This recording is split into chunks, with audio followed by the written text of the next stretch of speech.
পরেশলাল সরকার, শহর তৃণমূল কংগ্রেস সভাপতি, শান্তিপুর। ২৬ সালের নির্বাচনকে লক্ষ্য রেখে আমরা বিগত মাস দুয়েক ধরেই নানা রকম কার্যক্রম শুরু করেছি। বিশেষ করে নদিয়ার দক্ষিণ সাংগঠনিক জেলা তৃণমূল কংগ্রেসের উদ্যোগে শান্তিপুর শহর তৃণমূল কংগ্রেসের পক্ষ থেকে আমরা যেভাবে জনসংযোগ যাত্রা শুরু করেছি, মানুষের বাড়ি বাড়ি যাচ্ছি, প্রত্যেকটি ওয়ার্ডের জনপ্রতিনিধিরা শহরে মানুষের বাড়ি বাড়ি যাচ্ছেন। আমরা মানুষকে সঙ্গে নিয়ে প্রত্যেকটি বুথে বুথ মিটিং করে বুথ কমিটি গঠন করেছি। গত 10 তারিখে আমাদের সেই বুথ কমিটি গঠন সম্পূর্ণ হয়েছে। আগামী 20 তারিখে আমাদের জনসংযোগ যাত্রা সম্পূর্ণ হবে। সেখানে দল মত নির্বিশেষে প্রত্যেক মানুষের বাড়িতে আমরা যাচ্ছি এবং আমরা যে কথাগুলো জিজ্ঞাসা করছি যে আমরা আপনাদের বাড়িতে এসেছি মাননীয় মুখ্যমন্ত্রী তথা তৃণমূল কংগ্রেসের তরফ থেকে।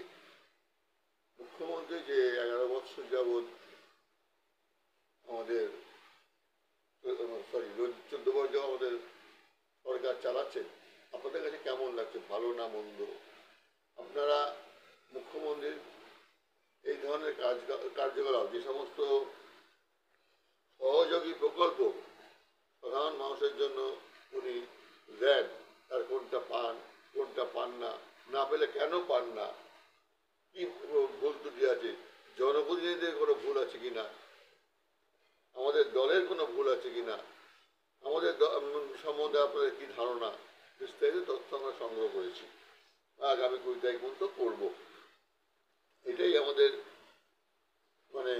26কে সামনে রেখে নদিয়া সাংগঠনিক দক্ষিণ রানাঘাট জেলার কর্মসূচি। এইবার আসি সামনে আমাদের 21শে জুলাই। 21শে জুলাইটা আমাদের একটা আবেগ। সেই 1993 সাল থেকে যখন সকলেই আমরা দক্ষিণপন্থী দল মানুষ হিসাবে কংগ্রেস দল করতাম, সেই সময় আমাদের মাননীয় বর্তমান মুখ্যমন্ত্রী মমতা বন্দ্যোপাধ্যায় যুব কংগ্রেসের নেতৃত্ব ছিলেন এবং যে নো আইডেন্টিটি নো ভোট যে আন্দোলন করেছিলেন, তার পরিপ্রেক্ষিতে যেভাবে জ্যোতি বসুর সরকার নির্বিচারে গুলি চালিয়ে আমাদের 13টা প্রাণ কেড়ে নিয়েছিলেন, সেই সমস্ত শহীদদের স্মৃতিতর্পণ করবার জন্য প্রতি বৎসরই আমরা 21শে জুলাই এই দিনটিকে ধর্মতলায় শহীদ দিবস হিসাবে পালন করে থাকি।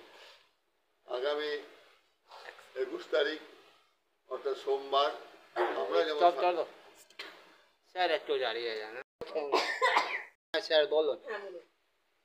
আগামী 21শে জুলাই সোমবার সকাল 7:27 ট্রেনে আমরা শান্তিপুরের বিধায়ক গৌরকিশোর গোস্বামী, শান্তিপুরের পৌরপতি সুব্রত ঘোষ এবং শহর সভাপতি হিসাবে আমার নেতৃত্বে আমরা শান্তিপুর থেকে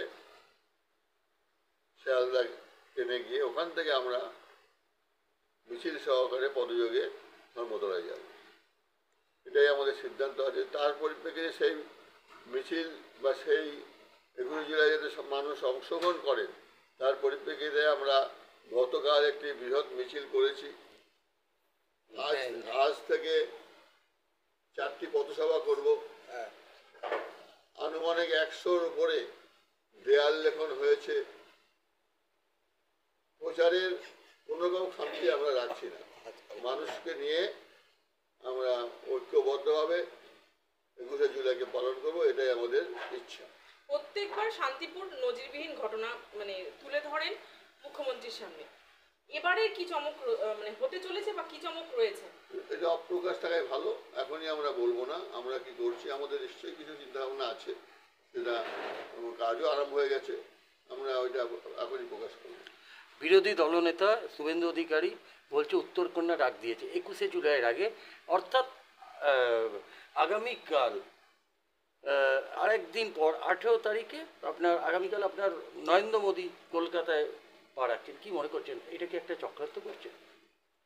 নরেন্দ্র মোদী ভারতবর্ষের প্রধানমন্ত্রী, উনি একটি রাজনৈতিক দল করেন যে দলটি এই মুহূর্তে ভারতবর্ষে আমরা যারা বাঙালি জাতি সেই বাঙালিদের প্রতি মানুষের যাতে ঘৃণা হয়, যে যে রাজ্যে বিজেপি শাসিত সরকার, যে রাজ্যে বিজেপি শাসিত সরকার আছে সেই সব রাজ্য থেকে বাঙালিদের নানাভাবে হেনস্থা করার চেষ্টা হচ্ছে। আমরা তীব্র প্রতিবাদ করি, নরেন্দ্র মোদীকে ধিক্কার জানাই।